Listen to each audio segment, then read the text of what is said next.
Hello everyone, so welcome to our channel. And आज हम इस क्लास में डिस्कस करेंगे सब सीक्वेंस टॉपिक को।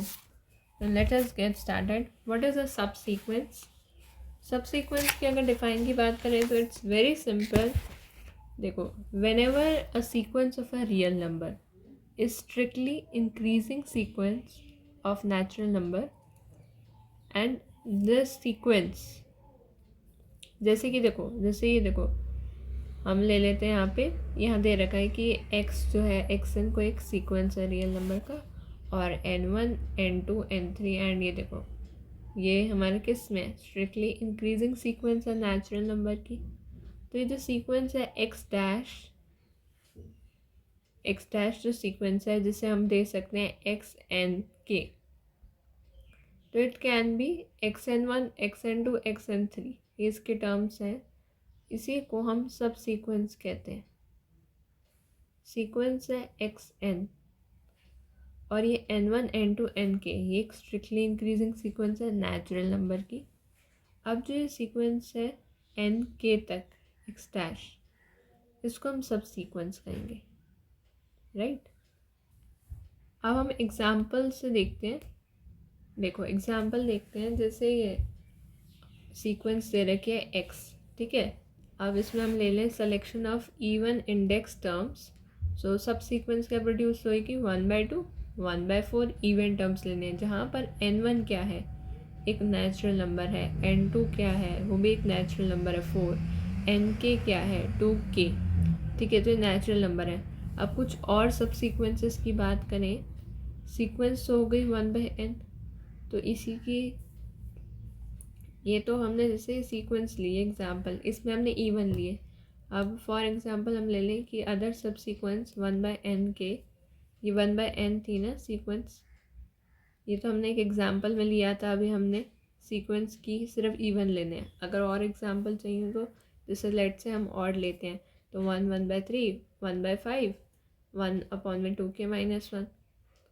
एक और एग्जाम्पल में हम इससे 1/2 फैक्टोरियल 1/4 फैक्टोरियल, तो मतलब ये भी हो सकते हैं सब सीक्वेंस।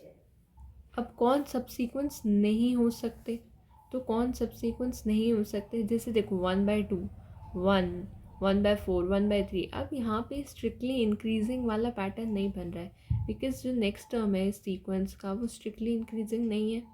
ये 1/4 स्ट्रिक्टली इंक्रीजिंग नहीं है। मतलब अब देखो, ये जैसे सपोज 1/4 है, ये 1/3 है, नहीं ये 1/6 है, ये 1/5 है, तो ये इसका ऑर्डर तो ये मिस मैच कर रहा है। 1/2 की हम वैल्यू लें लेट से, तो 0.5, और अब 1 तो उससे बड़ा है, ठीक है। यहाँ तक आप देखो, ये सब सीक्वेंस की बात कर रहे हैं, और ऑर्डर क्या है? स्ट्रिक्टली इंक्रीजिंग, मतलब ये वाला जो नंबर है n1, इससे बड़ा नेक्स्ट टर्म होना चाहिए n2, यही बात है।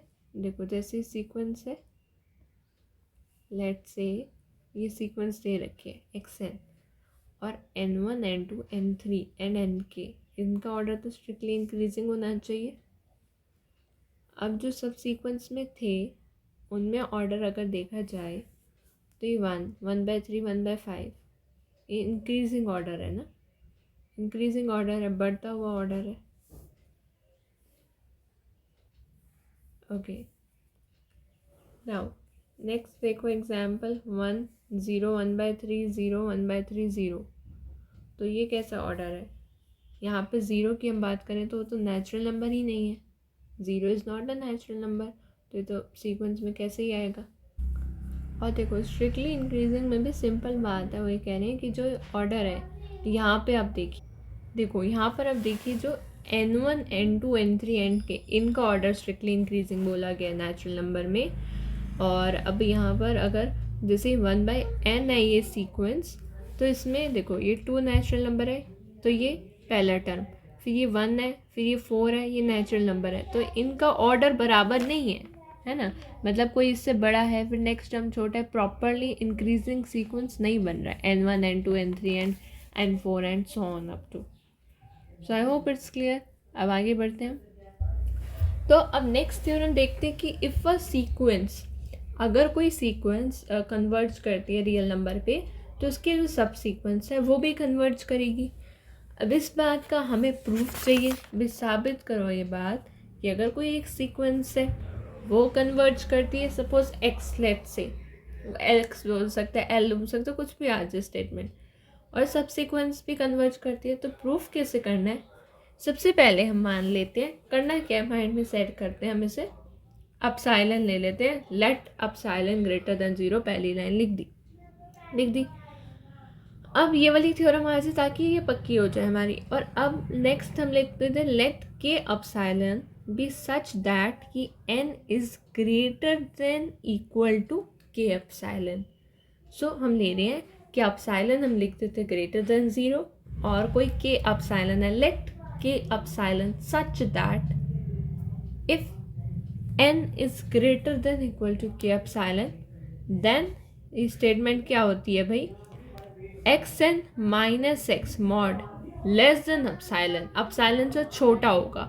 Now since n1 n2 n3 and up to nk is an increasing sequence of natural number, जो हमने बात करी थी, now we can prove this by mathematical induction that nk is greater than equal to k. nk is greater than equal to k. Now we have to not cram it, we have to understand it. So understanding में क्या है, कोई एक sequence है, arbitrary sequence है, वो एक जगह कन्वर्ज कर रही है, तो उसकी जो सब सीक्वेंस होगी, सब सीक्वेंस की डिफाइन मैंने बता दिया आपको, उसकी जो सब सीक्वेंस होगी वो भी सेम जगह कन्वर्ज करेगी। तो बस यही बात हमने लिखनी है ध्यान से और प्रूफ करनी है। प्रूफ कैसे करेंगे हम अपनी बात को, बोलेंगे को let epsilon greater than 0 and let के epsilon be such that if n is greater than equal to के अपसाइलन, के हमेशा अपसाइलन पे डिपेंड करता है तो इसलिए लिखा है, के भी लिख सकते हो आप इसे। तो n greater than equal to K then mod of xn minus x, यहाँ पे लिमिट आती है। अब यहाँ लिमिट l लिखे वो क्वेश्चन में, या s लिखे या m लिखे, कुछ भी लिखे, तो मॉड ऑफ xn माइनस ये लिमिट जो यहाँ पे दे रखी है x, वो लेस देन अपसाइलन होगी। अब ये हमें सिंस वी नो दैट ये एक हमारी इंक्रीजिंग सीक्वेंस है नेचुरल नंबर की, सो यहाँ तक समझ आ गया। So we can easily prove it by mathematical induction also, we can easily prove that, mathematical induction से हम ये बात प्रूफ कर सकते हैं, करके नहीं दिखा रहे हैं हम कह रहे हैं कि ये बात हम प्रूफ कर सकते हैं मैथमेटिकल इंडक्शन की हेल्प से कि n के जो नेचुरल नंबर का n के तक जा रहा है ये इंक्रीजिंग सीक्वेंस में, ये k से बड़ा होगा। जाहिर सी बात है कि अगर k कोई नंबर होगा तो n के जो है वो तो बड़ा ही होगा। ये बात हम प्रूफ कर सकते हैं, किससे प्रूफ कर सकते हैं, मैथमेटिकल इंडक्शन से। नाउ हेंस इफ कैपिटल के, अब कोई हम ले लेते हैं कोई कैपिटल के जो के एप्सिलॉन से बड़ा है, तो भाई n K this is greater than equal to K and this k is greater than equal to K epsilon. So ऐसे बन गया n k is greater than equal to k and k is greater than equal to k epsilon. So we have mod of xn k minus x less than epsilon.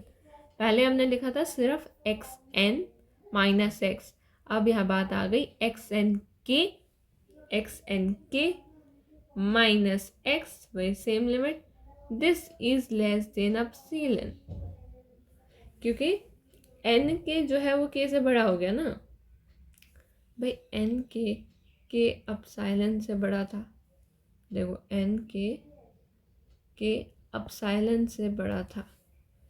अब मैंने कहा कि जो एक capital के है वो के अपसाइलन से भी बड़ा है, ठीक है, तो n के जो है वो के से बड़ा हो गया। सो भाई इसलिए ये बात छोटी सी बात थी, ये प्रूफ हो गई कि भाई ये सब सीक्वेंस जो है ये कन्वर्ज करती है। ये देखो ये लिमिट है, ये सेम जगह कन्वर्ज कर रही है। क्लियर है? नेक्स्ट बढ़ते हैं। इसी में बता दिया जाए आपको कि इसका कन्वर्स ट्रू नहीं है। कन्वर्स क्या बनता है इसका, मतलब इसने कही कि कन्वर्स क्या ट्रू है। एग्जाम्पल लें कि एक सीक्वेंस एक लिमिट को कन्वर्ज कर रही है और उसी की ही सब सीक्वेंस जो है वो सेम लिमिट को कन्वर्ज कर रही है।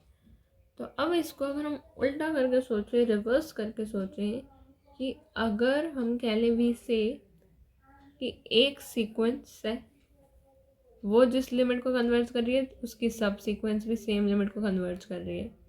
तो अब इसको हम कन्वर्स क्या कह सकते हैं इसका, तो इसका कन्वर्स हम ये कह सकते हैं ना कि ज़रूरी नहीं है कि अब अगर कोई दो जो सीक्वेंसेस हैं वो एक ही लिमिट पे कन्वर्ज कर रही हो तो ज़रूरी नहीं है वो सब सीक्वेंस भी हो, right. So that means converse is not true.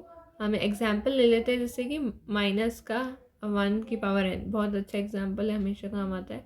-1 1 -1 1 1। Now see यहाँ पे अगर हम लें इसका तो ये जो सीक्वेंस है वो क्या है, कन्वर्ज कर रही है क्या, ये सीक्वेंस तो कन्वर्जेंट नहीं है, ये सीक्वेंस तो कहीं कन्वर्ज नहीं कर रही, तो अनबाउंडेड टाइप से it's not convergent neither it's I think bounded also. Bounded तो अलग ही बात है। अभी अगर हम कन्वर्जेंट की बात करें, क्योंकि हम कन्वर्जेंट की बात कर रहे हैं, उसकी बात बाद में करते हैं हम। तो यहाँ पर देखा जाए तो ये जो सीक्वेंस है तो कन्वर्जेंट ही नहीं है, कन्वर्जेंट तो ये सीक्वेंस नहीं है। तो अब इसकी जैसे सब सीक्वेंस लो 1 1 1 1 1, तो अब -1 की पावर 2n ये इसकी सब सीक्वेंस है ना। तो यहाँ पर आप देखो कि इसका कन्वर्ज ट्रू नहीं है क्योंकि ये सीक्वेंस कन्वर्जेंट नहीं है, ये सीक्वेंस कन्वर्जेंट नहीं है, पर इसकी सब सीक्वेंस जो है वो कन्वर्ज कर रही है, सब सीक्वेंस कन्वर्ज कर रही है। देखो 1 1 1 1 1 सेम चीज़ है, ये 1 पे जाके कन्वर्ज हो जाएगा, मतलब माइनस की 1 के और 2n।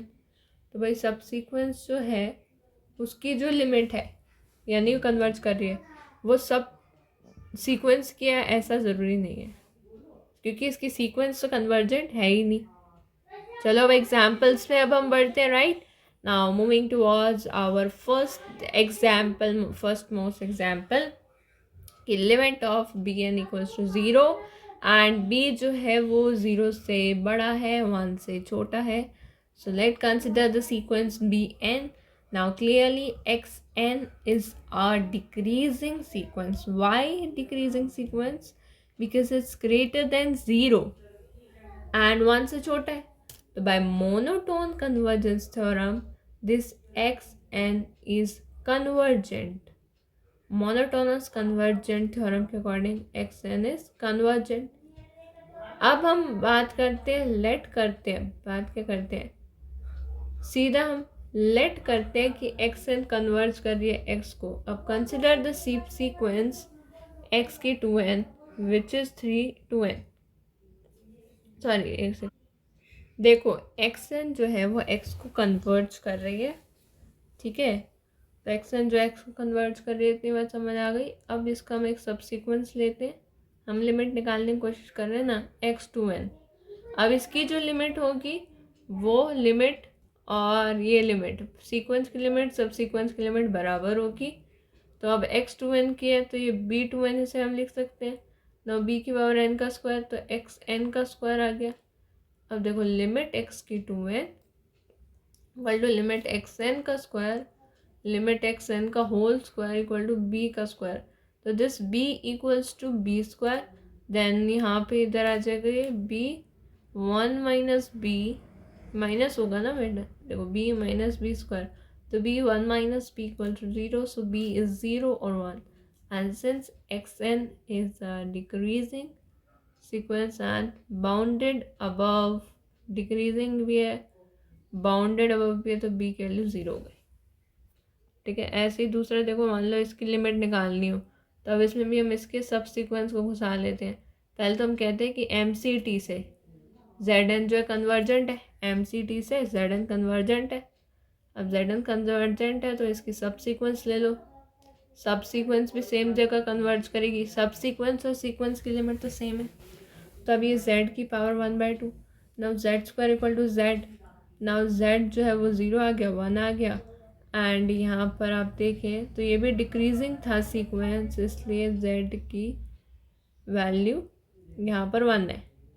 1 क्यों है? क्योंकि डिक्रीजिंग है ना, देखो डिक्रीजिंग है तो 1 इसलिए यहाँ पे क्योंकि यहाँ आप सीक्वेंस देखिए, लिमिट हमें किसकी निकालती है, C की पावर 1/n की निकालनी थी ना, दैट्स वाई। तो अब यहाँ n तो नीचे है ना। नेक्स्ट देखो, अब ये कि सीक्वेंस है रियल नंबर की दे रखी है। अब अगर एक sequence does not converge to x belonging to 0, so there exist epsilon greater than 0 and for any k belonging to natural number this nk is such that x n k minus x is greater than equal to epsilon naught। अब greater than equal to क्या बात कर रहे हैं, तो हमें यहाँ पे शो करना है कि अगर सीक्वेंस कन्वर्ज नहीं करती है तो फाइनली जो है ये इसका ये ग्रेटर देन एप्सिलॉन नॉट आता है। कन्वर्ज करती होती तो लेस देन होता, अब नहीं कर रही है तो ग्रेटर देन है ना। यहाँ पर भी हम ले लेते हैं n greater than equal to k. So अब ये तो होल्ड करेगा ही नहीं for k belonging to natural number, it's not true. Now for each k belonging to a natural number there exists nk belonging to a natural number, nk is greater than equal to k and this is such that ये जो है आपका greater आ जाएगा। ठीक है, greater क्या आया समझ में आया? सीक्वेंस हमने लेट करी थी और सीक्वेंस कन्वर्ज नहीं करती है तो ये रिजल्ट है, दिमाग में बैठ गया होगा कि उसके लिए कोई एन के बिलोंग करता है और ये एन के ग्रेटर देन इक्वल टू के होता है and greater than epsilon not होता है। आई होप यहाँ तक क्लियर है। सो अब let's talk about divergence criteria. Divergence criteria क्या कहता है कि if a sequence x n of real number has either of the two properties then x is divergent। तो एक सीक्वेंस को हम डाइवर्जेंट कब कहते हैं? डाइवर्जेंट तब कहते हैं कि एक सीक्वेंस के दो कन्वर्जेंट सब सीक्वेंस हो जिसमें उनकी लिमिट बराबर नहीं होनी चाहिए। एक सीक्वेंस के दो कन्वर्जेंट सब सीक्वेंस हो। देखो हमने सीक्वेंस में क्या पढ़ा था, अभी पढ़ा हमने कि सीक्वेंस जिसको लिमिट को कन्वर्ज कर रही है, सब सीक्वेंस भी सेम लिमिट को कन्वर्ज कर रही है, पर यहाँ पे दो सब सीक्वेंस तो होने चाहिए पर लिमिट बराबर नहीं होनी चाहिए। मतलब ऐसी सब सीक्वेंस उठानी है हमने जिसकी लिमिट बराबर नहीं हो। ओके, या तो ये क्राइटेरिया हो या फिर वो अनबाउंडेड हो। इन दोनों में से कोई भी केस होगा तो सीक्वेंस को हम डाइवर्जेंट कह सकते हैं। बेफिक्र होके डाइवर्जेंस क्राइटेरिया है ये। ठीक है, नाउ एग्जाम्पल देखिए, ये डाइवर्जेंट है, अभी मैंने दिखाया था, राइट। देन नेक्स्ट एग्जाम्पल ये देखो, यहाँ पे भी ये डाइवर्जेंट है, अनबाउंडेड कंडीशन है यहाँ पे भी।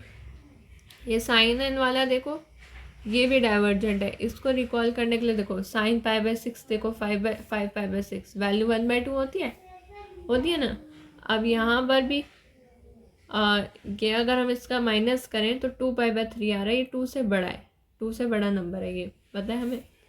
सो अब यहाँ पर दो नेचुरल नंबर एग्जिस्ट करते हैं, एक तो पहला एक दूसरा, और दोनों ही जो है 1/2 से ग्रेटर है इस इंटरवल में ना। अब दो नेचुरल नंबर इस तरह से एग्जिस्ट कर रहे हैं कि जो सब सीक्वेंस ऑब्टेन्ड होगी ना वो इंटरवल इस 1/2 और 1 के इंटरवल में लाई करेगी। And similarly we can see that अगर हम नेक्स्ट इंटरवल लें तो ये भी हमारा मतलब इस ग्रेटर देन 2 होगा एम के। तो बेसिकली अभी आप इतना ही समझिए, ये हम बाद में डिस्कस करेंगे कि ये सब डाइवर्जेंट होती है। एग्जाम्पल, अब हम मोनोटोनल सब सीक्वेंस की बात करते हैं। मोनोटोनल सब सीक्वेंस थ्योरम कहती है कि if x is a sequence of real number there is a subsequence of x that is monotone. Monotone sequence तो पता ही है आपको, या तो इंक्रीजिंग हो या डिक्रीजिंग हो। तो इसमें दो केस लेके हम चल रहे हैं। पहला केस हम ले रहे हैं कि इनफाइनाइटली मैनी पीक्स वाला। इनफाइनाइटली मैनी पीक्स वाला जब हम केस लेते हैं ना तो उसमें हम मान लेते हैं ईच टर्म ये xm1 xm2 xm3 xmk। तो यहाँ पे जो ये डिक्रीजिंग सब सीक्वेंस है। अब अगर हम फाइनाइट केस लेते हैं, जैसे हम S1 ले लेते हैं mr1+1, तो यहाँ पर जो ये सीक्वेंसेस है ये इंक्रीजिंग है, तो ये मोनोटोन का केस हो गया ना, बस सिंपल। तो हेलो एवरीवन, सो अब हम बात करेंगे बोल्ज़ानो-वीयर्स्ट्रैस थ्योरम की। सो BWT थ्योरम क्या कहती है? कहती है every bounded sequence has a limit point. Her bounded sequence का एक लिमिट पॉइंट होना डेफिनेट है। इस बात को प्रूफ हम करते हैं BWT थ्योरम में। तो अब इसको देखो, हम एक कोई बाउंडेड सीक्वेंस ले लेते हैं, हमें दिखाना है कि उसकी एक लिमिट तो होना पक्का ही है। अब हम एक कोई सेट ले लेते हैं, एक रेंज ऑफ सेट ले लेते हैं, लेट्स से AN, वेयर N जो है वो नेचुरल नंबर के रेंज में आएगा, ठीक है। तो हम यहाँ पे पहला केस ले लेते हैं कि जो सेट है वो फाइनाइट है। फाइनाइट है तो कम से कम वन मेंबर एस का हम ले लेते हैं, let's say L, let me take it as L। So अब ये AN जो है, AN क्या है, एक हमने सेट माना था जहाँ पे N जो नेचुरल नंबर है, तो अब ये L के इक्वल है, AN equal to L for infinitely many values of some M। Now for epsilon greater than 0, अब ये L है तो अब L इंटरवल में लाई करेगा ना, L माइनस एप्सिलॉन और L प्लस एप्सिलॉन। अब इसमें जितने भी टर्म्स होंगे AN के वो सारे कंटेन होंगे। अब ये जो L है ये लिमिट पॉइंट हो गया AN सीक्वेंस का। अब देखो AN सीक्वेंस फाइनाइट है तो उसमें N दो केसेस हो सकते हैं। N होगा अगर N ऑड हुआ तो it will be N 1/n, अगर N इवन हुआ तो इट विल बी 1/n, ठीक है। देखो हम AN सीक्वेंस की बात कर रहे हैं, right. AN sequence natural number के बीच में लाई करता है। अगर जो नेचुरल नंबर यानी N हमारे इवन हुए तो हम लिखेंगे सीक्वेंस को 1/n, ठीक है, ओपन इंटरवल के टर्म्स में। और अगर N निकला और तो हम उसे लिखेंगे सिर्फ N, राइट। अब हम बात कर लेते हैं इनफाइनाइट की। तो इनफाइनाइट में जो है इनफाइनाइट बाउंडेड सेट होगा। तब ये BWT थ्योरम जो हर सेट पे, जैसे every infinite bounded set has a limit point, हर एक जो इनफाइनाइट बाउंडेड सेट है उनका लिमिट पॉइंट होगा। एंड दिस इम्प्लाइज दैट कि neighbourhood of L contains infinitely many points of S and therefore L is a limit point of AN sequence. Clear है ये BWT theorem. तो अभी जो हमने ऊपर ये वाला पढ़ा था ना, ये X इनफाइनाइटली मैनी पीक्स हैं, तो इसके हेल्प से भी आप कर सकते हैं कि सीक्वेंस जो मोनोटोन सीक्वेंस है। अगर हम ये बात दिखा दें, मतलब हमें बेसिकली यही टास्क है ना कि बाउंडेड सीक्वेंस कन्वर्जेंट सीक्वेंस है। BWT यही कहता है बेसिकली कि बाउंडेड सीक्वेंस एक कन्वर्जेंट है, उसका एक लिमिट पॉइंट है। तो अब उसके लिए हमें पहले प्रूफ करना पड़ता है कि वो मोनोटोनस सब सीक्वेंस है, उस पर हर सीक्वेंस पे जो है मोनोटोन सब सीक्वेंस है। और उसके लिए हम क्या करेंगे, जैसे डिफाइन कर लेते हैं पीक कि इनफाइनाइटली मेनी पीक्स हैं। तो कैसे होगा, इनफाइनाइटली मेनी पीक्स हैं तो हम दिखा देंगे कि ये सब सीक्वेंस देखो डिस्क्रीजिंग सब सीक्वेंस है, ये हम ऐसे शो कर देंगे। और अगर फाइनाइट नंबर है पीक्स के तो जैसे हम ये दिखा देंगे कि ये लेस है, इससे ये भी लेस है, तो इंक्रीजिंग सब सीक्वेंस। तो इसके ज़रिए हम शो कर रहे हैं कि एक सीक्वेंस का मोनोटोनस सब सीक्वेंस है, ऐसे भी दिखा सकते हैं। और दूसरा भी हमने दिखाया BWT का कि भाई इनफाइनाइटली मेनी पॉइंट्स हैं, तो ये ओपन इंटरवल है L minus epsilon L plus epsilon का, सॉरी फाइनाइट है तब, फाइनाइट है तब। और अगर फाइनाइट है तो उसमें बात ये होगी कि N ऑड होगा तो वो N आएगा और N इवन होगा तो 1/n आएगा। ना अगर वो अब इनफाइनाइट की बात करते हैं हम, if we talk about infinite, then infinite में देखिए every infinite bounded set has a limit point, तो इसलिए इसका लिमिट पॉइंट भी होगा, क्योंकि यहाँ हमें पता है कि हर इनफाइनाइट बाउंडेड सेट का एक लिमिट पॉइंट होता है। Therefore, neighborhood of L contains infinitely many points of S. Clear? चलिए नेक्स्ट देखिए।